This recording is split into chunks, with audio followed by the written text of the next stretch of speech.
Hello students, કેમ છો બધા? આશા રાખું છું કે દરેક બાળકો એકદમ મજામાં હશો. તો ચાલો આજે આપણે ભેગા થઈએ છીએ આપના ફર્સ્ટ લેક્ચર માટે. બરાબર, આપની મુલાકાત તો ક્યારની થઈ ગઈ હતી, પરંતુ અભ્યાસની શરૂઆત આજે આપણે કરવાના છીએ. બરાબર છે. તો હું જોઈ શકું છું કે અત્યારે આપની સાથે બે સ્કૂલના વિદ્યાર્થીઓ જોડાઈ ચૂક્યા છે, ઈએમઆરએસ ખરેડી અને ઈએમઆરએસ સાપુતારા. ચાલો, ખૂબ જ સરસ. તો બંને સ્કૂલના મિત્રોને મારી એક વિનંતી છે કે જો શક્ય હોય કેમેરાની વ્યવસ્થા હોય તો તમારો કેમેરો જરા ચાલુ કરી દો અને આખા લેક્ચરમાં ચાલુ જ રાખો. અને કેમેરાની વ્યવસ્થા જો ન હોય તો સ્કૂલના શિક્ષક મિત્રોને એ પણ વિનંતી કે જો તમે એક કેમેરાની વ્યવસ્થા કરી શકતા હોય તો ઘણું સારું પડશે. અમને પણ થોડુંક ફીલ આવશે કે બાળકો અમને દેખાય છે, અમે બાળકોને અમારી સામે બેસાડીને ભણાવી રહ્યા છે. બરાબર, ઓકે. અને સાથે સાથે માઇકની પણ વ્યવસ્થા હોય તો ઘણું સારું, કે જેથી કોઈ પણ બાળકે કોઈ પણ પ્રશ્ન પૂછવો હોય તો માઇક હોય તો પ્રશ્ન પૂછી શકાય.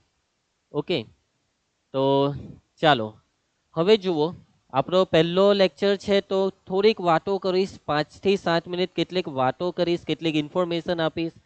અને પછી તમને એમ તો ખબર જ છે, અમે તમને કીધું હતું તે પ્રમાણે કે જ્યારે પણ આપણો લેક્ચર શરૂ થશે ત્યારે સૌથી પહેલું કામ આપણે શું કરવાના છીએ, તો તમારી જે ગયા અઠવાડિયે એક્ઝામ લેવાઈ હતી તેનું સોલ્યુશન કરાવીશું. તો સોલ્યુશનની શરૂઆત કરતા પહેલા જુઓ, હવે છે ને તમે અત્યારે એક સ્ક્રીનની સામે બેઠા છો, ડિસ્પ્લેની સામે. એ ડિસ્પ્લે પર તમારી સામે જે ગૂગલ મીટ અત્યારે ચાલે છે, જેમાં હું તમને અત્યારે ભણાવી રહ્યો છું, તેમાં નીચે કેટલાક બટન છે. એમાં પહેલું માઇકનું બટન, બીજું કેમેરાનું બટન, વિડીયોનું બટન. એના પછી ત્રીજા બટનનું આપણે કંઈ કામ નથી. ચોથું બટન એક સ્માઇલી બટન છે, એક સ્માઇલી ફેસ છે, તમારા જેવું મસ્તીનું સ્માઇલી સ્માઇલી ફેસ છે. બરાબર, હવે જે સ્માઇલી ફેસ છે ને તે બહુ જ કામનું બટન છે. ઓકે, એ જે સ્માઇલી ફેસ વાળું બટન છે તેના પર તમે ક્લિક કરશો તો એમાં એક થમ્સઅપ જેવું દેખાશે અને એક થમ્સ ડાઉન પણ દેખાશે. તો બસ જ્યારે પણ હું તમને ભણાવીશ ત્યારે વચ્ચે વચ્ચે હું તમને પૂછીશ, સમજ પડી બેટા, સમજ પડી કે ના પડી? તો જ્યારે પણ હું તમને આવું પૂછીશ તો તમારે બસ ખાલી એક કામ કરવાનું. બરાબર, કોઈ એક બાળકે જવાનું અને જો દરેકને સમજ પડી હોય તો પેલું થમ્સઅપ પર ક્લિક કરવાનું, થમ્સ અપ. અને જો તકલીફ હોય તો થમ્સ ડાઉન પર. અને જો તમારી સાથે કોઈ શિક્ષક મિત્ર બેઠા હશે તો મારી તમને શિક્ષક મિત્રને પણ વિનંતી કે તમે જરાક બાળકોને પૂછીને આટલું એક કરજો કે જો બાળકોને સમજ પડી હોય તો થમ્સ અપ, ન પડી હોય તો થમ્સ ડાઉન. કંઈ પણ તકલીફ હોય તો પણ કહેવાનું. ઘણી વખત કદાચ અર્ધ વચ્ચે કોઈ જગ્યાએ તમને પ્રોબ્લેમ આવે ને તો જુઓ, તમને આ એક પંજા જેવું એક બટન દેખાશે. બરાબર, પંજાનું બટન દેખાય છે, પંજો. એ પંજા પર તમારે ક્લિક કરવાનું. પંજા પર ક્લિક કરશો એટલે એનો મતલબ શું ખબર? એ પંજો જે છે ને તેનો મતલબ એવો કે તમને કંઈક તકલીફ પડી છે, તમને કોઈ જગ્યાએ સમજ નથી પડી, અથવા તમે મને કંઈક કહેવા માંગો છો, તમારે કંઈક વાત કહેવી છે.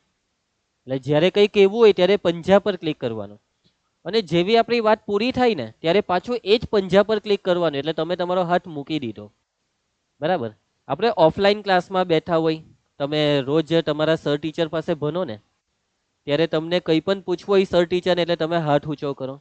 એવી રીતના તમારે મને કંઈ પૂછવું હોય તો તમારે હાથ પહેલા ઊંચો કરવાનો, અને હાથ ઊંચો કરવાનું આ પંજાનું બટન છે. ઓકે, હવે એના પછી બીજી એક ખૂબ જ અગત્યની વસ્તુ, બીજી એક અગત્યની વસ્તુ એ છે કે જે પહેલું માઇકનું બટન છે ને, એ માઇક તમે માની લો કે કંઈક કહેવા જઈ રહ્યા છો, તમે મને કંઈ કહેવા માંગો છો, તો જ્યારે તમારે કંઈ કહેવું હોય ત્યારે જ એ માઇકનું બટન પર ક્લિક કરવાનું. અને જેવી તમારી વાત પૂરી થાય એટલે પાછું એના પર ક્લિક કરીને માઇક બંધ કરી દેવાનું. બરાબર, એટલે જ્યારે તમારે કંઈક કહેવું હોય ત્યારે માઇક ચાલુ કરો અને જ્યારે આપણી વાત પતી જાય ત્યારે તમારે માઇક બંધ કરી દેવાનું. આટલી વસ્તુ તમારા મગજમાં મસ્ત રીતે બેસી ગઈ ને? આટલું ધ્યાન રાખજો, આખા લેક્ચરની અંદર તમારે આ વસ્તુનું ધ્યાન રાખવાનું છે.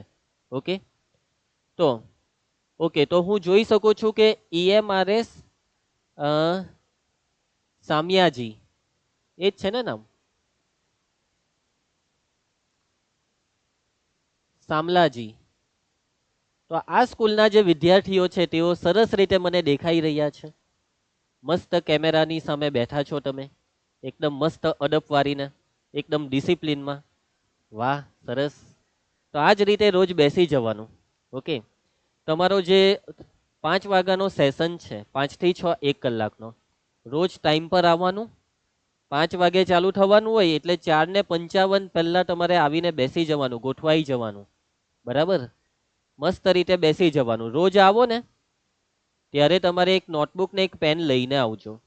આપણે જે પણ જેઈ અને નીટનું ભણીશું ને, હવે તમે તો મેથ્સ વાળા એટલે જેઈ વાળા, સાચી વાત ને? તો તમારે, હું તમને જે ભણાવીશ, પછી તમારા બીજા શિક્ષકો વિવેક સર, પછી કેમેસ્ટ્રી વાળા સર પણ છે ઉપેન્દ્ર સર, તો દરેક શિક્ષકોની જે સબ્જેક્ટની નોટબુકો છે તે બનાવી દેજો. અને પછી અમે તમને જે પણ ભણાવીશું ને તેની તમને પીડીએફ આપીશું તમારા શિક્ષકોને. અને તમારા શિક્ષકો તમને પીડીએફ આપશે, તેમાંથી નોટબુકો બનાવજો, લખજો બધી વસ્તુ. કેમ કે આ બધી નોટબુકો તમને તમારી જેઈની એક્ઝામમાં કામ લાગશે. ઓકે, એટલે સૌથી અગત્યની બાબત નોટબુક બનાવવાની, સાચવવાની. ક્યાં સુધી? જ્યાં સુધી જેઈની એક્ઝામ પૂરી ન થાય ત્યાં સુધી. ઓકે, ચાલો. તો મારા હિસાબે હવે મેં બધી સૂચનાઓ આપી દીધી છે. જો કંઈ બાકી હોય તો પછી જણાવી દઈશ. અત્યારે હવે આપણે શરૂઆત કરી દેવી જોઈએ આપણે જે વસ્તુ માટે ભેગા થયા છે તેના અભ્યાસની. બરાબર ને? તો ચાલો કરીએ છીએ આપણે શરૂઆત. રેડી થઈ જાઓ. તો આજનો આપણો અભ્યાસનો ટોપિક છે મેજર ટેસ્ટ 1 સોલ્યુશન. આ મેજર ટેસ્ટનો મતલબ મોટી પરીક્ષા. મોટી પરીક્ષા એટલે બહુ વધારે સવાલો એવું નહીં, 30 સવાલ વાળી પરીક્ષા. પરંતુ મેજર ટેસ્ટનો સૌથી મોટો મતલબ એ છે ઘણા બધા ચેપ્ટરની પરીક્ષા. ચેપ્ટર ઘણા બધા હોય છે મેજર ટેસ્ટમાં. પછી એક ચેપ્ટર ટેસ્ટ આવે. ચેપ્ટર ટેસ્ટ એટલે એક જ ચેપ્ટરની પરીક્ષા. પછી આવે પાર્ટ ટેસ્ટ. પાર્ટ ટેસ્ટનો મતલબ 2 કે 3 ચેપ્ટરની પરીક્ષા. ને મેજર ટેસ્ટમાં 5 થી 6 ચેપ્ટર હોય, એટલા માટે આને કહેવાય મોટી પરીક્ષા, મેજર ટેસ્ટ. તો તમે ગયા અઠવાડિયે એક મેજર ટેસ્ટ આપી, સાચી વાત ને? અને તમે કયા ચેપ્ટરની ટેસ્ટ આપી તે બધી વસ્તુ તો તમને ખબર જ હશે. ઓકે, હવે આશા રાખું છું તમારા દરેક મિત્રો પાસેથી કે તમે જે પરીક્ષા આપી ગયા અઠવાડિયે તેમાં તમારું મેથ્સનો જે વિભાગ છે તે મસ્ત રહ્યો હશે. હા, બની શકે છે તમે પ્રયત્ન પૂરેપૂરો કર્યો હશે જ. આટલો તો હું તમારા પર વિશ્વાસ કરી જ શકું. સાચી વાત ને? તમે બધા એકદમ ડાયા વિદ્યાર્થીઓ છો, તમે પ્રયત્નશીલ છો. હવે પ્રયત્ન તો તમે કર્યો હશે, પરંતુ કદાચ તકલીફ પડી હોય, કેટલાક પ્રશ્નના જવાબ તમને ન આવડ્યા હોય, કેટલાકમાં કંઈ ભૂલો કરીને આવ્યા હોય, તો એટલા માટે તમારે આ સોલ્યુશનને બરાબર ધ્યાનથી સમજવાનું છે. ટોટલ 30 પ્રશ્ન હતા, 30 માંથી 25 જ લખવાના હતા. આ 30 માંથી પહેલા 20 સવાલ MCQ હતા કે જેમાં 4 ઓપ્શન હોય. સાચો પડે તો 4 માર્ક, ખોટો પડે તો -1. યસ. કેમેસ્ટ્રીનો લેક્ચર આવતીકાલે છે, ફિઝિક્સનો લેક્ચર એના પછી. આવતીકાલે બુધવાર, એટલે બુધવારે કેમેસ્ટ્રી, ગુરુવારે ફિઝિક્સ, અને ફરીથી પાછું શુક્રવારે મેથ્સ ને બાયો. બરાબર? ના, આજે કેમેસ્ટ્રી અને ફિઝિક્સ નથી, આજે ખાલી મેથ્સ છે અને બાયો છે. અને રોજ એક જ વિષય ચાલશે. અને જો બાયોલોજી વાળા ભૂલમાં અહીં આવ્યા હોય તો તમારે બાયોની લિંકમાં જોડાવાનું છે. ઓકે, આ મેથ્સનો લેક્ચર છે. ઓકે, તો બધા મેથ્સ વાળા જ છો ને? ઓકે, જુઓ, તમને છે ને વોટ્સઅપ ગ્રુપમાં ટાઈમ ટેબલ મોકલેલું છે કે જેમાં તમારા શિક્ષકો છે. અને એ ટાઈમ ટેબલમાં તમે જોઈ શકશો કે 5 થી 6 નો જે સમય છે તેમાં એક દિવસ મેથ્સ બાયો ચાલશે, એક દિવસ કેમેસ્ટ્રી ચાલશે, એક દિવસ ચાલશે ફિઝિક્સ. એવી રીતના રોજ એક એક સબ્જેક્ટ આપણે ભણવાના છીએ. બરાબર? ઓકે, ચાલો. તો આપણે વાતો કરતા હતા મેજર ટેસ્ટની જે પેપર પદ્ધતિ છે તેની, કે તેમાં જે 30 સવાલ હોય તેમાં પહેલા 20 સવાલ MCQ, પછીના જે 10 સવાલ હોય છે ને એ 10 સવાલ ન્યુમેરિકલ, એટલે કે એમાં ઓપ્શન નથી હોતા, પરંતુ એમાં જવાબમાં કોઈ સંખ્યા હોય છે, એ પણ ઇન્ટીજર હોય છે. અને એમાં 10 માંથી તમારે 5 જ લખવાના હતા. બરાબર? હવે આ બધી માહિતી તો મેં તમને બહુ ડિટેલમાં, જ્યારે આપણી પહેલી મુલાકાત થઈ હતી ને ત્યારે મેં તમને આ બધી માહિતી ખૂબ જ ડિટેલમાં આપી હતી. પહેલા જ લેક્ચરની અંદર મેં જેઈ મેન્સની એક્ઝામ અને એડવાન્સની એક્ઝામ વિશે ભણાવેલું, એટલે કે સમજાવેલું. આઈ હોપ કે તે બધી વસ્તુ તમને યાદ હશે. બરાબર, ચાલો તો હવે આપણે સોલ્યુશનની કરીએ શરૂઆત. રેડી ને બધા? એકદમ એકદમ વ્યવસ્થિત રીતે બેસજો, બરાબર ધ્યાન આપજો. આખા સેશનમાં કંઈ પણ તકલીફ પડે તો બિલકુલ ચિંતા નહીં કરતા, પણ ધ્યાન આપજો. ઓકે, તો જુઓ, સવાલ તમને પહેલો સવાલ સ્ક્રીન પર દેખાય છે. બે લેંગ્વેજમાં સવાલ છે, ગુજરાતીમાં અને ઇંગ્લિશમાં. જેટલા પણ બાળકોનો ટાર્ગેટ JEE એડવાન્સ એક્ઝામ છે તે લોકોએ ઇંગ્લિશમાં ભણવું જ પડશે. કેમ કે જેઈ મેન્સની એક્ઝામ ગુજરાતીમાં બી આવે, ઇંગ્લિશમાં બી આવે, પણ એડવાન્સની એક્ઝામ માત્ર ઇંગ્લિશમાં જ આવે. એટલા માટે મારી દરેક બાળકોને એક સલાહ છે કે થોડાક ઇંગ્લિશ શબ્દનું પણ જ્ઞાન મેળવજો. કે ભાઈ જે ગુજરાતી શબ્દ છે, હવે જો આમાં રેખા શબ્દ છે, રેખાને ઇંગ્લિશમાં કહેવાય લાઈન. બરાબર, પછી બિંદુ એમાં છે ને બિંદુને કહેવાય પોઈન્ટ, ત્રિકોણને કહેવાય ટ્રાયેંગલ, ઉગમ બિંદુને કહેવાય ઓરિજિન પોઈન્ટ. તો આવા કેટલાક શબ્દ હું તમને કહીશ. બરાબર, એવું નહીં વિચારતા કે હું ઇંગ્લિશમાં ભણાવવા બેઠો છું, હું ગુજરાતીમાં જ ભણાવીશ, પણ કેટલાક શબ્દનું તમને ઇંગ્લિશમાં જ્ઞાન આપીશ કે કયા શબ્દનું ઇંગ્લિશ શું. કેમ કે એડવાન્સ એક્ઝામમાં ઇંગ્લિશ પણ ખબર હોવી જોઈએ, નહીં તો એડવાન્સ એક્ઝામમાં તકલીફ પડે. તો ચાલો પ્રશ્નને સમજીએ કે જો રેખા 3x + 4y - 24 = 0, આ જે રેખા છે તે x અક્ષને બિંદુ A માં, y અક્ષને બિંદુ B માં છેદે, તો ત્રિકોણ OAB નું મધ્ય કેન્દ્ર શોધો, જ્યાં O એ ઉગમ બિંદુ છે. તમને સવાલમાં સમજ પડી? ઓકે, આ સવાલ ઇંગ્લિશમાં પણ છે કે જો આ છે લાઈનનું ઇક્વેશન, આ લાઈન x અક્ષને છેદે છે એટલે ઇન્ટરસેક્ટ કરે છે પોઈન્ટ A માં. આ જ લાઈન y અક્ષને પણ છેદે છે, y અક્ષને ઇન્ટરસેક્ટ કરે છે પોઈન્ટ B માં. તો આ જે ટ્રાયેંગલ OAB છે તેનું તમારે ઇન સેન્ટર શોધવાનું છે. કોઈ બી સવાલ વાંચો પછી સૌથી પહેલી વસ્તુ એ જોવાની કે શું આપ્યું છે, શું શોધવાનું છે. તમને શરૂઆતમાં જ આપ્યું છે એક રેખાનું સમીકરણ, દેખાય છે તમને આ સમીકરણ? પછી આગળ કીધું કે આ રેખા x અક્ષ અને y અક્ષને છેદે છે, x અક્ષને બિંદુ A માં, y અક્ષને બિંદુ B માં. હવે આ રેખા x અક્ષ અને y અક્ષથી એક ત્રિકોણ બનશે જેનું નામ છે ત્રિકોણ OAB, અને આ ત્રિકોણ OAB નું તમારે મધ્ય કેન્દ્ર શોધવાનું છે. મધ્ય કેન્દ્રનો મતલબ કે ત્રિકોણની અંદર એક વર્તુળ દોરવાનું, અને એ વર્તુળનું કેન્દ્ર એટલે ત્રિકોણનું મધ્ય કેન્દ્ર. બરાબર, તો ચાલો સમજો. સૌથી પહેલી વસ્તુ કે ભાઈ રેખા x અક્ષ અને y અક્ષને બિંદુ A માં અને બિંદુ B માં છેદે તો છે, તો આ બિંદુ A અને B ના યામ તમને ખબર પડશે ખરા? બહુ સહેલી વસ્તુ છે. જો રેખા x અક્ષને બિંદુ A માં છેદે તો તમે વિચારો કે બિંદુ A ના યામ શું કહી શકશો તમે? કે આ રેખા x અક્ષને બિંદુ A માં છેદે તો બિંદુ A ના યામ. બહુ સહેલું છે, ધોરણ 10 ની વસ્તુ છે ભાઈ આ. જોજો, રેખાનું સમીકરણ છે 3x + 4y - 24 = 0. હવે રેખા x અક્ષને બિંદુ A માં છેદે એટલે કે બિંદુ A x અક્ષ પર છે, અને x અક્ષ પરના બિંદુનો વય્યામ 0. ભણેલા ને 10મામાં? x અક્ષ હોય તો વય્યામ 0, એટલે કે આ જે y છે તેની જગ્યાએ 0 મૂકી દો. y ની જગ્યાએ 0 મૂકી દો, જ્યાં પણ y છે ત્યાં 0 મૂકીએ છીએ. સાદુરૂપ આપું છું, આ 3x ને બેઠા 4 × 0 એટલે 0 થઈ ગયું. -24 ને સામે લઈ જાવ તો +24, 3 × 8 = 24, એટલે કે x = 8 આવ્યા. x ની કિંમત 8 આવી એટલે બિંદુ A આવી ગયું. બિંદુ A ના યામ x યામ 8 આવ્યો ને y યામ, ભાઈ x અક્ષ છે તો y યામ 0. આ બિંદુ A નો યામ આવ્યો. હવે બિંદુ B ના યામની વાત કરીએ. બિંદુ B y અક્ષ પર, રેખા y અક્ષને બિંદુ B માં છેદે ને y અક્ષ પર, એટલે કયો યામ 0? બોલજો, બોલવાનું તમારે, તમારી સ્કૂલમાં બેઠા બેઠા પણ જવાબો આપવાના.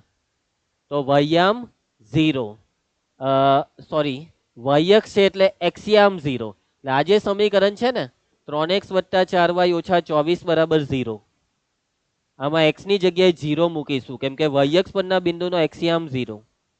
બાકી બધું જેમ છે તેમ બેઠું. ધ્યાન આપતા રહેજો. 3 × 0 એટલે 0 થાય. આ 4y ને બેઠા -24 સામે જાય તો +24.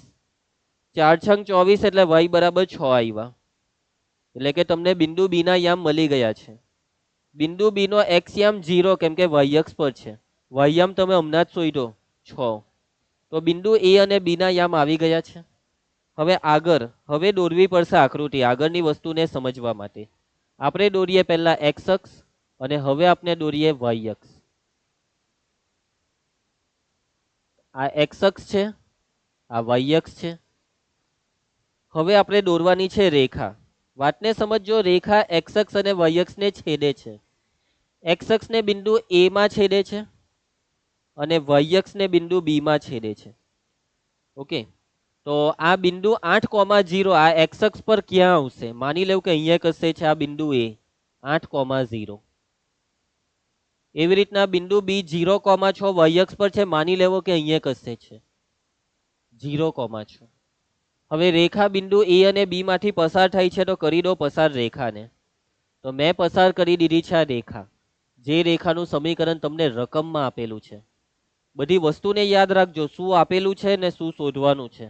આ બે વસ્તુ શરૂઆતથી અંત સુધી યાદ રાખવાની. હવે આ જે રેખા છે તેનું સમીકરણ શું આપ્યું છે ભાઈ? 3x વત્તા 4y ઓછા 24 બરાબર 0.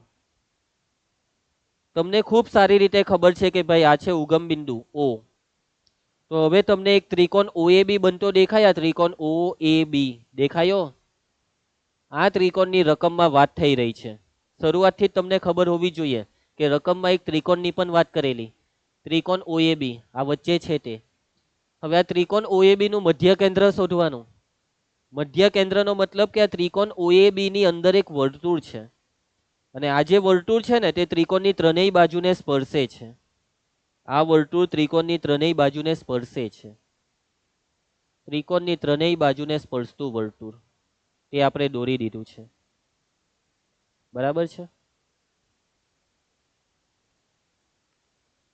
વર્તુળ ત્રિકોણની ત્રણેય બાજુને સ્પર્શે છે. તમારે આ વર્તુળનું કેન્દ્ર શોધવાનું છે. આ કેન્દ્રને તમારે શોધવાનું છે. કેવી રીતના શોધશો તમે આ કેન્દ્રને? ઓકે, આ કેન્દ્ર શોધશો એટલે જવાબ આવી ગયો. કેવી રીતે શોધીએ આ કેન્દ્રને? જોજો, ધ્યાન આપતા રહેજો. આ મેં શું દોર્યું? આ મેં ત્રિજ્યા દોરી. વર્તુળની ત્રિજ્યા એટલે r. આ શું છે? આ પણ ત્રિજ્યા r જ છે. અને આ શું છે? અરે આ પણ ત્રિજ્યા r જ છે.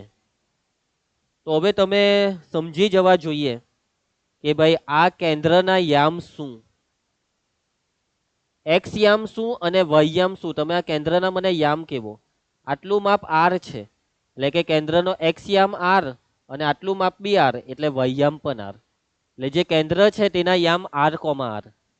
એટલે કે હવે તમારો ટાર્ગેટ છે r ને શોધો. r મળી જાય તો કેન્દ્ર મળી જાય, જવાબ આવી જાય. એકવાર જવાબ પર ફોકસ તો કરો. અહીંયા 3,4. ભાઈ આ ખોટો જવાબ. કેમ? કેમ કે r, r નો મતલબ કે એક્સ યામ અને વાય યામ સરખા આવશે. જે પણ બિંદુ આવશે તેમાં એનો મતલબ કે આ પણ ખોટો જવાબ. કેમ કે 4 અને 3 સરખું નથી. સરખું છે 2, 2, 4, 4. એટલે આ બે માંથી એક જવાબ સાચો. એટલું તો ખબર પડી ગઈ આપણને. સાચી વાત ને? હવે તમારે r ને શોધવો પડશે. કેવી રીતના શોધશો r ને? તો અહીંયા બી તમે 10મા ધોરણમાં એક સૂત્ર ભણેલા. કયું સૂત્ર ખબર? આ કાટકોણ ત્રિકોણ છે. કાટકોણ ત્રિકોણની ત્રણેય બાજુને સ્પર્શતા વર્તુળની ત્રિજ્યા શોધવાનું સૂત્ર તમે 10મામાં ભણેલા. આરે ત્રિજ્યા છે, ત્રિજ્યા શોધો તો કેન્દ્ર મળે. અને એ સૂત્ર છે r બરાબર, ત્રિજ્યા શોધવાનું સૂત્ર છે કાટખૂણો બનાવતી બાજુનો સરવાળો માઇનસ કર્ણ છેદમાં 2. આવું સૂત્ર તમે ભણેલા. કાટખૂણો બનાવતી બાજુનો સરવાળો. આ કાટકોણ ત્રિકોણમાં કઈ બે બાજુ કાટખૂણો બનાવે છે? આ બે બાજુ OA અને OB. એટલે OA અને OB નો સરવાળો માઇનસ કર્ણ. કર્ણ કોણ છે? કાટકોણ ત્રિકોણનો કર્ણ છે AB. આખાના છેદમાં 2. OA નું માપ ખબર છે તમને? તો ભાઈ ખબર જ છે ને.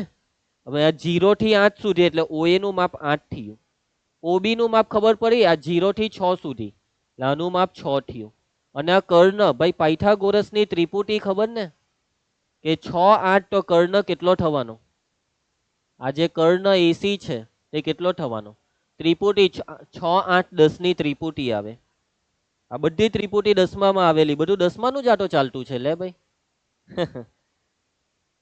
તો ઓએ બરાબર 8, ઓબી નું માપ છે 6 અને એબી મારે ઓકે અહીંયા એબી આવશે. એબી નું માપ આવ્યું 10 છેદમાં 2. ચાલો સાદુરૂપ આપો. 6 ને 8 14, 14 ઓછા 10 એટલે 4 છેદમાં 2 એટલે 2. આર ની કિંમત 2 આવી.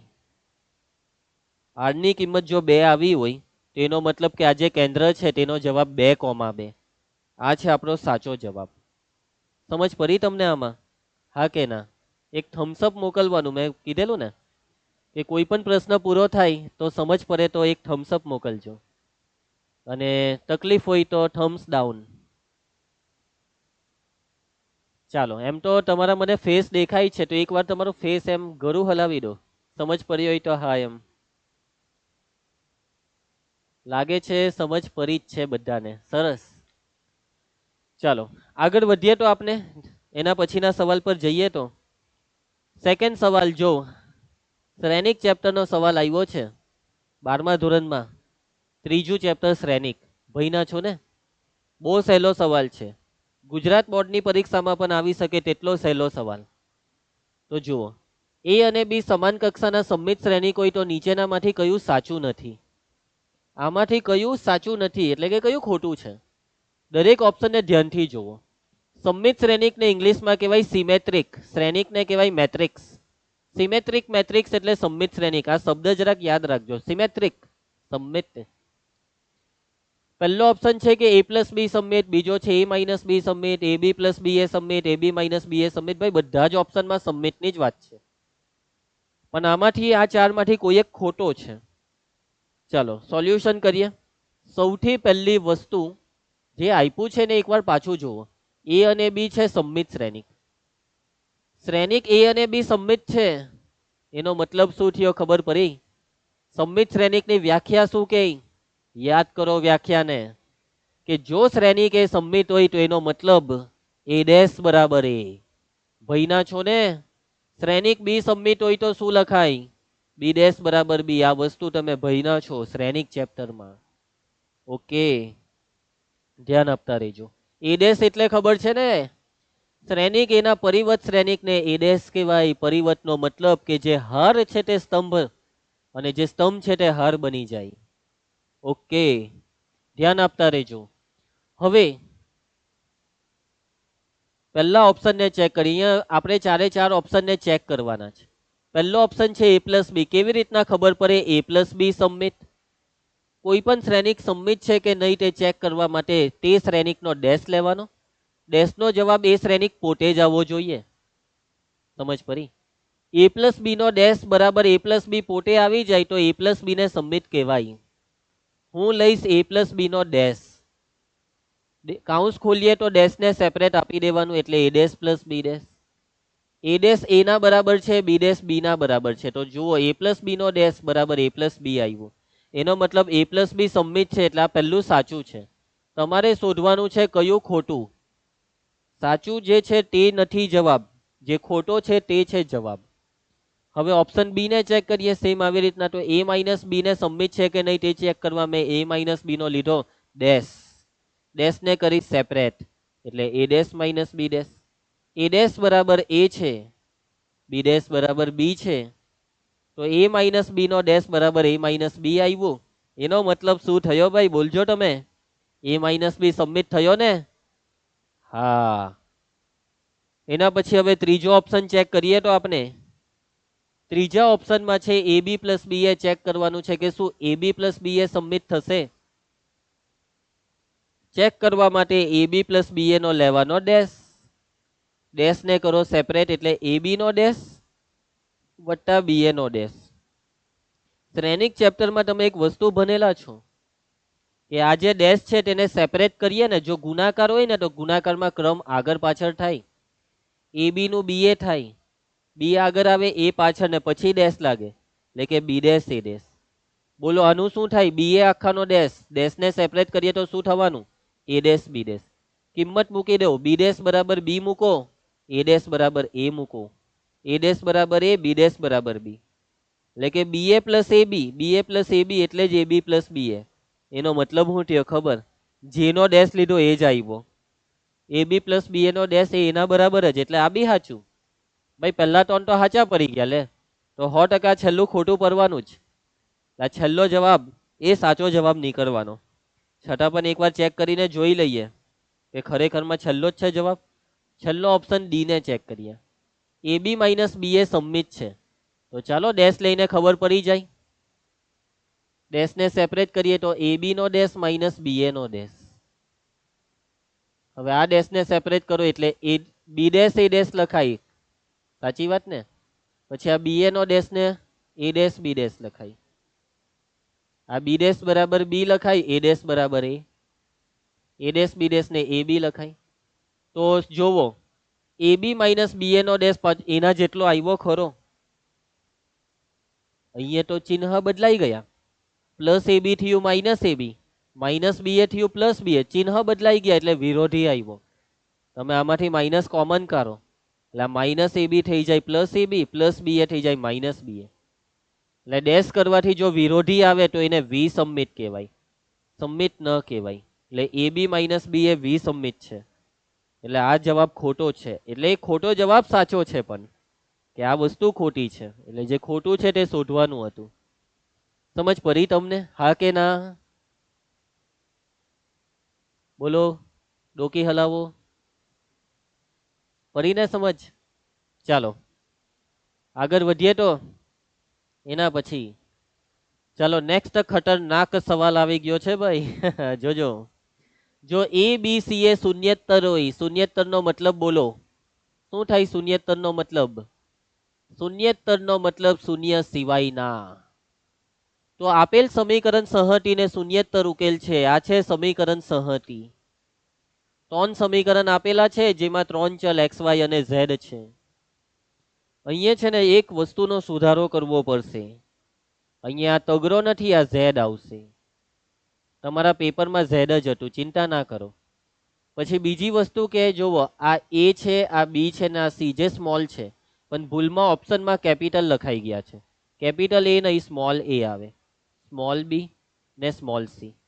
અહીંયા સ્મોલ એ, સ્મોલ બી ને સ્મોલ સી. આમાં પણ સ્મોલ એ, સ્મોલ બી ને સ્મોલ સી. ચલો રકમમાં ત્રણ સમીકરણ આપ્યા છે. એબીસી શૂન્યેતર છે. શૂન્યેતર નો મતલબ એ ની કિંમત 0 નથી, બી ની કિંમત 0 નથી, સી ની કિંમત 0 નથી. આ સમીકરણ સંહતિના ઉકેલની વાત છે કે સમીકરણ સંહતિને શૂન્યેતર ઉકેલ છે. બરાબર, આ જે સમીકરણ સંહતિ છે તેને શૂન્યેતર ઉકેલ છે. હવે જો આ સમીકરણ સંહતિમાં આ અચર પદો છે ત્રણે ત્રણમાં જે 0 છે, જો બધી જ સમીકરણ સંહતિના અચર પદ 0 હોય ને, સાંભળજો ધ્યાનથી સાંભળજો, જો ત્રણે ત્રણ સમીકરણના અચર પદ 0 હોય ને તો તે સમીકરણ સંહતિને હોમોજીનિયસ કહેવાય. શું કહેવાય? હોમોજીનિયસ. આ ઇંગ્લિશ શબ્દ છે, આવો કોઈ શબ્દ ગુજરાતીમાં તમે જોયો ના હોય. તમે કહેશો કે સર હોમોજીનિયસ નો મતલબ શું, એનું ગુજરાતી શું? એનું કોઈ ગુજરાતી છે જ નહીં. તમને કોઈ પુસ્તકમાં આ શબ્દનું ગુજરાતી નહીં જોવા મળશે. તમારે આને ઇંગ્લિશમાં જ સમજવો પડશે કે હોમોજીનિયસ એટલે કે આ સમીકરણ સંહતિ હોમોજીનિયસ છે. અચર પદ બધાના 0 એટલે હોમોજીનિયસ. હવે હોમોજીનિયસ સમીકરણને એક ઉકેલ ફિક્સ હોય અને એ છે 0 0 0. તમે આમાં x ની જગ્યાએ 0 લઈ લો, y ની જગ્યાએ 0 ને z ની જગ્યાએ 0, તો ડાબી સાઈડ આખી 0 થઈ જાય ને, જમણી સાઈડ 0 છે એટલે કે ડાબા બરાબર જબા. 0 x બરાબર 0, y બરાબર 0 ને z બરાબર 0 મૂકવાથી ત્રણે ત્રણ સમીકરણમાં ડાબા બરાબર જબા થઈ જાય. એટલે કે સમીકરણ સંહતિ હોમોજીનિયસ હોય તો એનું એક ઉકેલ છે 0 0 0. પરંતુ રકમ એવું કહે છે કે આ સમીકરણ સંહતિને શૂન્યેતર ઉકેલ પણ છે. પહેલો જે ઉકેલ છે ને તેને શૂન્ય ઉકેલ કહેવાય, 0 0 0 ને. પણ 0 0 0 સિવાયનો હજી એક ઉકેલ છે. હવે ગણિતમાં એક પરિણામ છે કે હોમોજીનિયસ સંહતિને જો શૂન્યેતર ઉકેલ હોય તો એમાં સહગુણક શ્રેણિક 0 થાય. સહગુણક શ્રેણિકનો નિશ્ચાયક, સહગુણકનો નિશ્ચાયક 0 થાય. આ ડેલ્ટા શું છે? ડેલ્ટા છે સહગુણક નિશ્ચાયક. ક્યારે સહગુણક નિશ્ચાયક 0 થાય? જો હોમોજીનિયસ સમીકરણને શૂન્યેતર ઉકેલ હોય. સહગુણક નિશ્ચાયકનો મતલબ આમાં x ના સહગુણક કોણ છે ભાઈ? આમાં આલ્ફા પ્લસ એ, નીચે છે આલ્ફા આલ્ફા તે. હવે અહીંયા y ના સહગુણક લખો ભાઈ. y ના સહગુણક જુઓ, આલ્ફા આલ્ફા પ્લસ બી આલ્ફા. પછી આમાં z ના સહગુણક જુઓ, આલ્ફા આલ્ફા, પછી અહીંયા આલ્ફા પ્લસ સી, એના બરાબર 0. સમજ પડી તમને? અહીંયા આ જે ઓપ્શન છે ને પહેલા ટોન ઓપ્શન, તેમાં છે શું? તો કે ભાઈ જે આલ્ફા આપ્યો છે, જે એબીસી આપ્યા છે, તેનો સંબંધ તમારે સંબંધ શોધવાનો છે. આલ્ફાનો એ બી અને સી સાથેનો સંબંધ. તમે આ નિશ્ચાયકનું સાદુરૂપ આપો તો તમને સંબંધ મળશે. પણ સૌથી મોટી માથા ભારે પ્રક્રિયા છે આનું સાદુરૂપ કેવી રીતના આપીએ. હવે જો તમે આ નિશ્ચાયકનું ડાયરેક્ટ વિસ્તરણ કરી દેશો ને તો આ વિસ્તરણ એટલું સહેલાઈથી નહીં થાય. બહુ તકલીફજનક વસ્તુ છે આનું વિસ્તરણ. તો આનું વિસ્તરણ કરવા માટે તમારે કંઈક વિચારવું પડશે. હવે નિશ્ચાયક ચેપ્ટરની અંદર છે ને કેટલાક નિશ્ચાયકના ઓપરેશન આવે, અને એટલે કે નિશ્ચાયક પરની પ્રક્રિયા આવે. એ બધી પ્રક્રિયા હવે તમારી ચોપડીમાં પહેલા હતી, હવે નીકળી ગઈ, ડિલીટ સિલેબસમાં જતી રહી. પણ એ પ્રક્રિયા તમારે થોડીક શીખવી પડશે, તો જ ભાઈ આનું કંઈક થશે.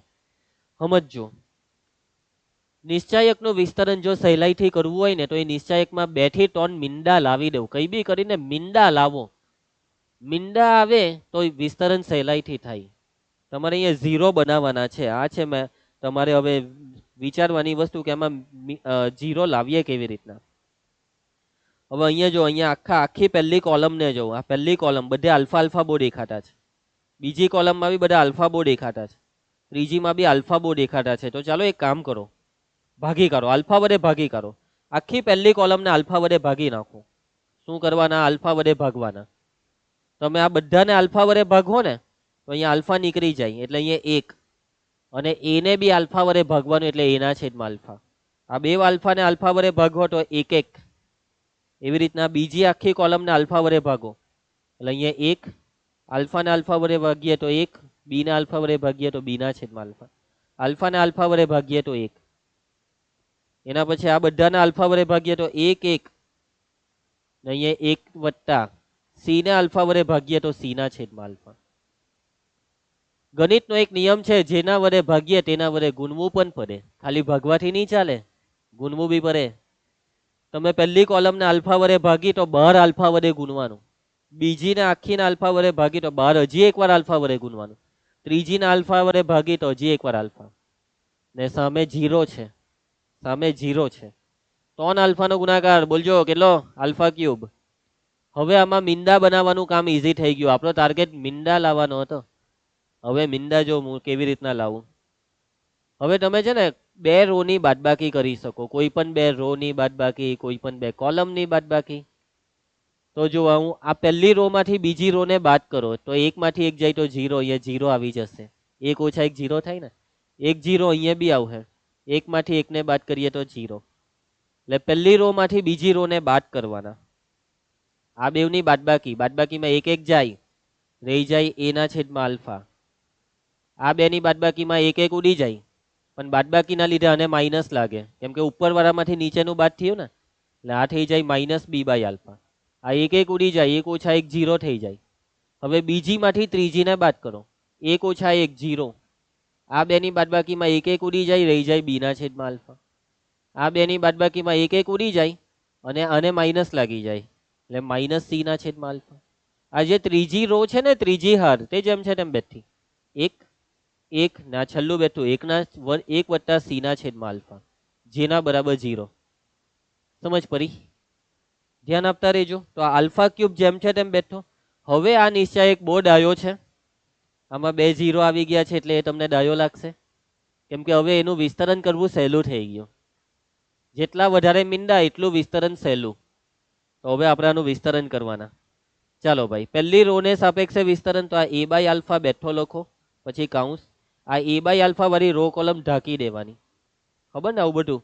પછી આ બેનો ગુણાકાર, ગુણાકાર કરો, b બાય આલ્ફા ને 1 વડે ગુણીએ તો b by alpha, b by alpha ને c બાય આલ્ફા વડે ગુણો ને તો ઉપર bc ને નીચે આલ્ફા ગુણ્યા આલ્ફા એટલે આલ્ફા સ્ક્વેર. પછી આ બેનો ગુણાકાર, માઇનસ c બાય આલ્ફા, જેને અહીંયા હજી એક માઇનસ લાગે, એટલે minus minus plus c by alpha. સમજ પડશે? ચાલો, એના પછી હવે આનો વારો. અહીંયા માઇનસની નિશાની આવે ને એની સાથે તમે આને લખો એટલે minus minus plus B by alpha. પછી આ બી બાય આલ્ફા વાળું હવે ઢાંકી દેવાનું, આરું ઊભું ઢાંકી દેવાનું, જોવાનું જ નહીં એને. આ બેનો ગુણાકાર ભાઈ 0 હાથે ગુણાકાર 0, એટલે જોયું, એટલે 0 ની જરૂર આપણને પડે. 0 કામ બહુ હેલું કરે. હવે આ બેનો ગુણાકાર માઇનસ સી બાય આલ્ફા, એને હજી અહીંયા માઇનસ લાગે તો પ્લસ સી બાય આલ્ફા, અને છેલ્લે હવે 0 ને સાપેક્ષે વિસ્તરણ એટલે 0 ને એના બરાબર 0. હવે બધા કાઉન્સિયા ખોલી કાઢો. તો આ કાઉન્સને ખોલીએ તો એ બી છેદમાં આલ્ફા ગુણ્યા આલ્ફા એટલે આલ્ફા સ્ક્વેર. આ બેનો ગુણાકારમાં ઉપર એબીસી, નીચે આલ્ફા ગુણ્યા આલ્ફા સ્ક્વેર એટલે આલ્ફા ક્યુબ. આ એ ને સી હાથે ગુણ્યું એટલે એસી, નીચે આલ્ફા ગુણ્યા આલ્ફા એટલે આલ્ફા સ્ક્વેર.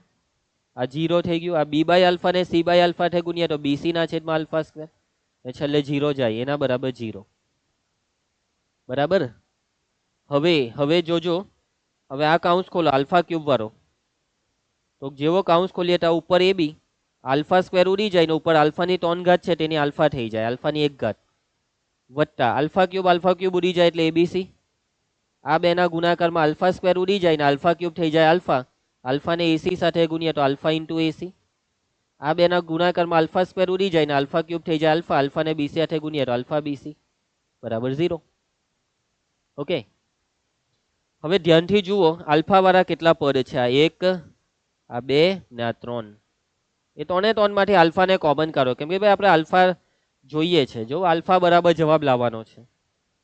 આલ્ફા કાઉન્સમાં એ બી વત્તા આ બીસી ને પહેલા લખી કાઢો વત્તા એસી. આ એબીસી ને સામે નાખો એટલે માઇનસ એબીસી. હજી થોડુંક સાદુરૂપ આપવું પડશે જે આપણે અહીંયા કશે આપી દઈએ. હવે જોજો આ 3 આ પહેલા બે ઓપ્શનમાં આલ્ફાની માઇનસ 1 ઘાત છે. આલ્ફાને આ બાજુ છેદમાં લાવો ને આ એબી માઇનસ એબીસી ને પેલી સાઈડ નાખો. આ માઇનસ એબીસી ત્યાં જશે એટલે અહીંયા 1 રહે ને પેલો આલ્ફા નીચે આવશે. હવે અહીંયા એબી વત્તા બીસી વત્તા એસી છે ને તેના છેદમાં રહ્યો આ એબીસી જશે અને માઇનસની નિશાની અહીંયા આગળ મૂકી દો. આ 1 છેદમાં આલ્ફાને આલ્ફા ઇન્વર્સ કહેવાય. આ માઇનસ જેમ છે તેમ બેઠું. હવે આ એબીસી નું છેદ વિભાજન એટલે છેદને છૂટો કરો, એટલે કે એબી ના છેદમાં એબીસી કેટલું થાય, એબી ઉડી જાય એટલે ઉપર 1 ને નીચે સી, 1 છેદમાં સી એટલે સી ઇન્વર્સ. બીસી ના છેદમાં એબીસી માં બીસી ઉડી જાય એટલે 1 છેદમાં એ રહી, 1 છેદમાં એ એટલે એ નો ઇન્વર્સ. એસી ના છેદમાં એબીસી માં એસી ઉડી જાય ને નીચે બી રહી, 1 છેદમાં બી એટલે બી ઇન્વર્સ. આ આવી ગયો ભાઈ જવાબ. આલ્ફા ઇન્વર્સ કોના બરાબર છે? Option B, minus of A inverse plus B inverse plus C inverse બરાબર. સમજ પડી તમને? બોલજો, પડી ને? ચાલો, એમ શરૂઆત તો સમજ પડી હશે. મેઇન સાદુરૂપ છે. આ સાદુરૂપ આપવાનો પ્રયત્ન કરજો, નોટ બનાવવાની. અને અત્યારે નોટમાં નહીં લખશો તો ચાલશે, અત્યારે કંઈ લખવાની જરૂર નથી. આ છે ને મેં તમને જે પણ ભણાવવું છે ને તેની પીડીએફ તમારા શિક્ષકોને મોકલવામાં આવશે અને તમારા શિક્ષકો તમને એ પીડીએફ આપશે. તેમાંથી પછી સમજીને લખવાનું. પછી આ બધું સાદુરૂપ જાતે આપવાનો પ્રયત્ન કરવાનો. જોઈને લખી દીધું એનાથી કંઈ નહીં થાય. જેઈમાં સમજ પડવી જોઈએ, સ્ટેપમાં સમજ પડવી જોઈએ, સાદુરૂપ આપતા આવડવું જોઈએ. ઘણા બાળકોનું કેવું હોય ખબર, સર સમજ તો પડી જાય પણ જાતે કરીએ ત્યારે લોચા પડી જાય. એ નહીં ચાલે. જો સમજ પડી જવું ને આવડી જવું આ બેમાં ફરક છે. સમજ પડી જવી એટલે સમજ પડી ગઈ, પણ આવડ્યું ક્યારે? કે જ્યારે જાતે કરી શકો ત્યારે આવડ્યું. આવડવું જોઈએ, તમને આવડવું જોઈએ, હે ને? ચાલો આગળ વધીએ. ચાલો, આ સવાલ બહુ સહેલો છે. આ તમારાથી થયેલો હોવો જોઈએ, બહુ જ સહેલો. જુઓ, એબીસી સમગુણોત્તર શ્રેણીમાં છે તો આની કિંમત કેટલી? આ જે આપેલું છે ને તેની કિંમત શોધવાની છે. ઇંગ્લિશમાં બી જરા સમજતા રહેજો. ABC are in GP, GP ને કહેવાય સમગુણોત્તર શ્રેણી, જીઓમેટ્રિક પ્રોગ્રેશન.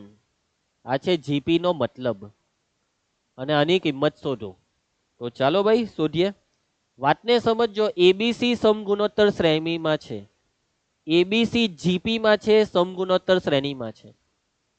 તો જો 3 પદ સમગુણોત્તર શ્રેણીમાં હોય તો ધોરણ 11 માં શ્રેણી અને શ્રેઢી ચેપ્ટરમાં 2 પરિણામ તમે ભણીને આવ્યા છો. 2 પરિણામ કે જો 3 પદ સમગુણોત્તર શ્રેણીમાં હોય તો તમે શું લખી શકો છો?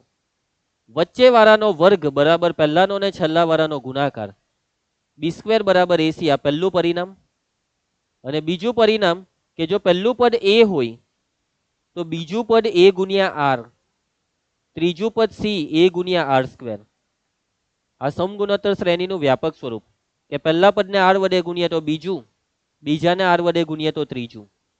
એટલે આ 2 પરિણામ તમારી પાસે છે અને આ 2 પરિણામનો આગળ જતા ગમે ત્યારે ઉપયોગ કરવાનો આવવાનો જ છે. આની કિંમત શોધવાની છે ભાઈ. શોધીએ ચાલો તો. કઈ નથી, સાદુરૂપ આપી દેવો. શું કરવાનું? સાદુરૂપ શું કરશો? કહી શકો તમે મને આનું સાદુરૂપ શું કરીએ? ક્રોસ ગુણાકાર કરી દેવો. ક્રોસ ગુણાકાર. આ બેનો ગુણાકાર કરો. ચલો બી હાથે બેવને ગુનો. એટલે આ બી હાથે આને ગુણીએ તો બી સ્ક્વેર, ના થઈ જાય બીસી. માઇનસ એ હાથે આ બેવને ગુનો એટલે માઇનસ એ બી માઇનસ એસી. હવે બી હાથે આ બેવને ગુનો તો બી સ્ક્વેર ને એ બી. માઇનસ સી હાથે બેવને ગુનો માઇનસ બીસી માઇનસ એસી. આખાના છેદમાં, છેદમાં કરવાનો છેદનો ગુણાકાર. આ બેનો ગુણાકાર તો સૂત્ર બન્યું બી ઓછા સી બી વત્તા સી એટલે બી સ્ક્વેર ઓછા સી સ્ક્વેર. બરાબર, 9મા 10માનું સૂત્ર. ધ્યાનથી જોવો ભાઈ, ઉપર એકદમ ધ્યાનથી જોવો. માઇનસ એ બી પ્લસ એ બી જાય, પ્લસ બીસી માઇનસ બીસી જાય. બી સ્ક્વેર પ્લસ બી સ્ક્વેર એટલે 2b સ્ક્વેર. માઇનસ એસી એટલે માઇનસ 2ac. છેદમાં જેમ છે તેમ રહેવા દો. હવે શું કરો? હવે શું કરીએ? ઉપરથી 2 કોમન નીકળે. કૌંસમાં બી સ્ક્વેર માઇનસ એસી ને છેદમાં બી સ્ક્વેર માઇનસ સી સ્ક્વેર જેમ છે તેમ બેઠો. ભાઈ હવે શું કરીએ? એક દેખાય બી સ્ક્વેર બરાબર એસી છે. આ એસી અહીંયા મૂકી દો. બી સ્ક્વેર ની કિંમત એસી મૂકી દો. એસી માઇનસ એસી આ 0 થઈ ગયું એટલે આખું જ 0. પટી ગયો દાખલો.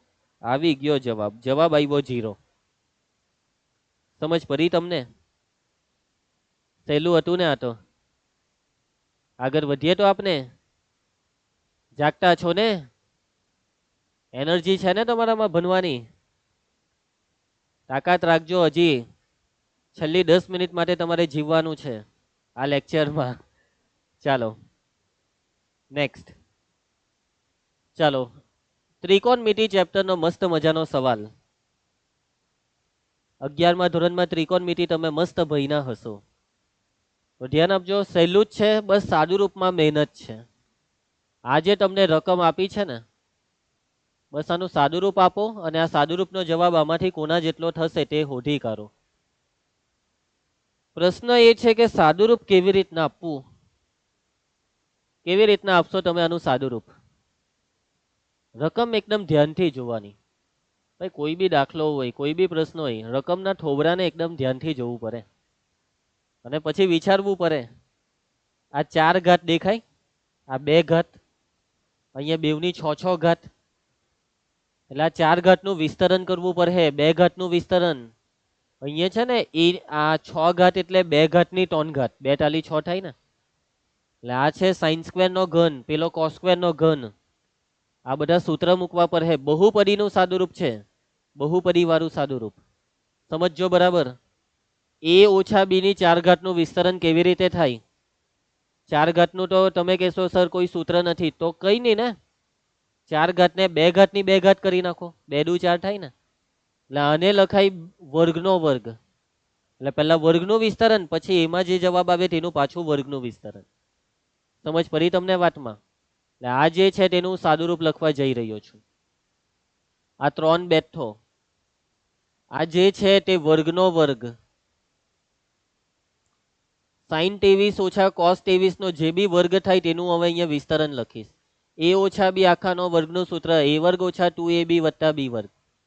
એટલે આ થાય સાઇન સ્ક્વેર 23 મધ્યમ પદ માઇનસ 2 ટાઈમ આ બેવનો ગુણાકાર સાઇન 23 કોસ 23. પછી અંતિમ પદનો વર્ગ, અહીંયા છેલ્લે બી નો વર્ગ એટલે કે આ કોસ 23 નો વર્ગ, કોસ સ્ક્વેર 23. સમજ પડી તમને? ઓકે, હવે આપણે આ બીજાનું સાદુરૂપ આપીએ. આ પહેલાનું સાદુરૂપ અપાઈ ગયું આટલું. હવે વારો આ બીજાનો, આનો વારો. તો વત્તા 6 બેઠા વર્ગનું વિસ્તરણ ભાઈ, a વત્તા બી આખાના વર્ગનું સૂત્ર, a વર્ગ વત્તા 2ab વત્તા b વર્ગ એટલે સાઇન સ્ક્વેર 23 વત્તા 2 ટાઈમ આ બેવનો ગુણાકાર સાઇન 23 કોસ 23 વત્તા કોસ સ્ક્વેર 23 અને છેલ્લે હવે આનો વારો. આ 4 બેઠા પહેલા લખો. હવે સમજો, આ સાઇન ની 6 ઘાત છે, સાઇન 23 ની 6 ઘાત, એને મેં લખ્યું સાઇન સ્ક્વેર 23 નો ઘન. કોસ ની 6 ઘાત ને મેં લખીશ કોસ સ્ક્વેર 23 નો ઘન. બરાબર, બોલો કઈ તકલીફ? હવે તમને બહુ સારી રીતે આ સૂત્ર આવડતું જ હશે કે સાઇન સ્ક્વેર વત્તા કોસ સ્ક્વેર 1 થાય. અહીંયા બી આ સાઇન સ્ક્વેર વત્તા કોસ સ્ક્વેર 1 એટલે આ 3 બેઠો સાઇન સ્ક્વેર વત્તા કોસ સ્ક્વેર 1 અને આનું કઈ ખબર હોય તો આનું બી સૂત્ર આવે -2 છે, 2 સાઇન થીટા કોસ થીટા. 11મા ધોરણમાં આવું કઈક સૂત્ર બનેલા, 2 સાઇન થીટા કોસ થીટા. શું લખાય એના બરાબર? સાઇન 2 થીટા. યાદ આવ્યું? સાઇન 2 થીટા બરાબર 2 સાઇન થીટા કોસ થીટા. આવું સૂત્ર તમે 11મા ભણેલા. એટલે અહીંયા એ જ સૂત્ર છે ભાઈ, માઇનસ આના બરાબર સાઇન 2 થીટા. 2 થીટા નો મતલબ ખૂણો જે હોય તેનો ડબલ, 23 ના ડબલ 46. હવે આનો વારો, આ લીલા કલરમાં જે લખેલું છે તેનો વારો. સાઇન સ્ક્વેર 23 વત્તા કોસ સ્ક્વેર 23 1. આનું સૂત્ર 2 sine theta cos theta sign 2 theta 23 ના ડબલ 46. અને છેલ્લે હવે આનો વારો. આનું શું કરો? આનું કઈ હખો શું કરીએ આનું? એની આઈડિયા? આ છે એ ઘન ને પેલું છે બી ઘન, અને 9માં સૂત્ર આવતું 10માં બી એ ઘન વત્તા બી ઘન નું સૂત્ર. a વત્તા બી આખાનો ઘન -3ab કૌંસમાં a વત્તા બી. આ સૂત્ર આપણે અહીંયા વાપરીશું. એટલે કે આ જે મેં સૂત્ર લખ્યું ને તેમાં જ્યાં બી a છે ત્યાં મેં લખા સાઇન સ્ક્વેર 23, જ્યાં બી છે ત્યાં લખા કોસ સ્ક્વેર 23. તો ચાલો આને લખો અહીંયા સાઇન સ્ક્વેર 23 વત્તા કોસ સ્ક્વેર 23 નો ઘન. જ્યાં a છે ત્યાં સાઇન સ્ક્વેર, જ્યાં b છે ત્યાં કોસ સ્ક્વેર. પછી અહીંયા છે ઓછા 3ab. 3ab માં a એટલે સાઇન સ્ક્વેર 23 ને b એટલે કોસ સ્ક્વેર 23. કૌંસમાં છે a વત્તા બી, a એટલે સાઇન સ્ક્વેર 23 અને b એટલે કોસ સ્ક્વેર 23. અન્ડરસ્ટુડ? કઈ સમજ પડી તમને આમાં? ચાલો સાદુ રૂપમાં આગળ વધીએ. 3 આ કૌંસ ખોલી કાઢો, 3 એકા 3 માઇનસ આ 3 સાઇન 46. એક મિનિટ, મેં એક ભૂલ કરી નાખી. શું ખબર? આ વર્ગ હતો ને, આનો વર્ગ તે તો અહીંયા લખવાનો રહી જ ગયો ભાઈ. સારું થયું અચાનક દેખાઈ ગયું. એટલે પહેલા વર્ગનું વિસ્તરણ, આ 3 બેઠો વર્ગનું વિસ્તરણ 1 નો વર્ગ 1, આનું મધ્યમ પદ 2 ટાઈમ આ બેવનો ગુણાકાર વત્તા સાઇન 46 નો વર્ગ એટલે સાઇન સ્ક્વેર 46. અહીંયા વર્ગ નથી, ટેન્શન નહીં લેતા. હવે આ કૌંસ ખોલો, 6 એકા 6 ના થાય 6 સાઇન 46 અને છેલ્લે આનું સાદુરૂપ સાઇન સ્ક્વેર વત્તા કોસ સ્ક્વેર 1 સાઇન સ્ક્વેર વત્તા કોસ સ્ક્વેર 1. આ ચોગડો બેઠો, આની કિંમત 1, 1 નો ઘન 1, આની કિંમત 1. હવે આનું શું કરીએ? આનું સાઇન અને કોસ ભેગા થાય તો આ સૂત્રને યાદ કરવાનું. 2 સાઇન થીટા કોસ થીટા બરાબર 1. એટલે આ સાઇન 23 કોસ 23 છે ને તેની આગળ બગડો જોઈએ, પણ અહીંયા તો તગડો છે. તો ભાઈ એકચ્યુઅલી બગડો નહીં, ચોગડો જોઈએ. હે સર, સૂત્રમાં તો બગડો છે ભાઈ. અહીંયા તમે જુઓ, આ સાઇન નો વર્ગ છે, આ કોસ નો વર્ગ છે, એટલે આગળ 2 નો વર્ગ જોઈએ. 2 નો વર્ગ એટલે 4 જોઈએ, અને 4 નથી તો ગુણી ભાગી નાખો ને. તો મેં અહીંયા 4 વડે ભાગ્યું, ને જેવું અહીંયા હું 4 વડે ગુના ને એટલે આ થઈ ગયું 4 સાઇન વર્ગ 23 કોસ વર્ગ 23. 4 સાઇન વર્ગ 23 કોસ વર્ગ 23 એટલે 2 સાઇન 23 કોસ 23 આખાનો વર્ગ. કોનો વર્ગ? 2 સાઇન 23 કોસ 23 આખાનો વર્ગ. 2 સાઇન થીટા કોસ થીટા એટલે સાઇન 2 થીટા. 23 દુ 46 એટલે આ થાય સાઇન 46 નો વર્ગ. બરાબર, આ જે 2 સાઇન 23 કોસ 23 છે તે સાઇન 46 થયું ને એનો વર્ગ. ચાલો સાદુ રૂપમાં આગળ વધો. હવે આ કાઉન્સને ખોલો. 3 ઓછા 3 દુ 6 સાઈન 46. આ 3 ને આની સાથે ગુણીએ તો 3 સાઈન સ્ક્વેર 46. આ બેઠું 6 બેઠા 6 સાઈન 46 બેઠા. ચાલો આ કાઉન્સ ખોલો. 4 એકા 4, આ 4 4 ઉડી જાય એટલે આ -3 બેઠા સાઈન સ્ક્વેર 46 બેઠા. ધ્યાનથી જુઓ સાદુ રૂપને. ઓછા 6 સાઈન 46 વત્તા 6 સાઈન 46 ઉડી જાય છે. હજી એક વસ્તુ ઉડે. 3 સાઈન સ્ક્વેર 46 ઓછા 3 સાઈન સ્ક્વેર 46 જાય. જે વધ્યું તેનું સાદુ રૂપ. 6 ને 4 10, 10 ને 3 13. આ છે જવાબ. જવાબ આવ્યો 13. ખ્યાલ આવશે તમને? સમજ પડી? હા કે ના? પડી ને? તો હવે તમારો સમય થઈ ગયો છે, 6 વાગી ગયા છે. ઓકે, આઈ હોપ કે તમારો આ જે ફર્સ્ટ મેથ્સનો લેક્ચર છે તે ખૂબ સારો રહ્યો હશે. લેવલ તો આવશે જ ભાઈ. તમે ગુજરાત બોર્ડ જે ભણો તેની સરખામણીમાં આ લેવલ ઊંચું જ આવશે. જો પોઝિટિવ રહેશો, સકારાત્મક વિચારો રાખશો તો તમારું પણ એટલો સારો વિકાસ થશે તમારા મગજનો, અને આવા હાઈ લેવલના પ્રશ્ન પણ તમે સોલ્વ કરતા થઈ જશો. એના માટે કોશિશ ચાલુ રાખજો, મહેનત કરતા રહેજો. બી પોઝિટિવ, હે ને? તો હવે આવતીકાલે તમારે 5 થી 6 માં ભણવાનું છે કેમેસ્ટ્રી. એના પછી કાલે બુધવાર છે, પછી ગુરુવારે તમારે ભણવાનું છે 5 થી 6 માં ફિઝિક્સ. અને પછી પાછું શુક્રવારે આપણું મેથ્સ પાછું આવશે. શુક્રવારે પાછા મળશું આપણે બંને. ઓકે, તો કાલે સમયસર 5 વાગે જોડાઈ જજો. અને હવે આપણા બેની મુલાકાત થવાની છે શુક્રવારે. અને હું આ જે ભણાવ્યું છે તેની PDF તમારા શિક્ષક મિત્રોને મોકલાવી દઈશ.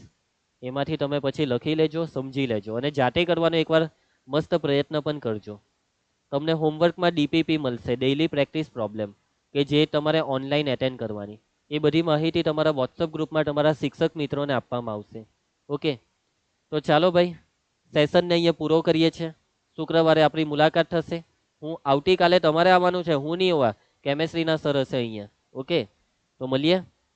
ચાલો, બાય એવરીવન, બાય બાય.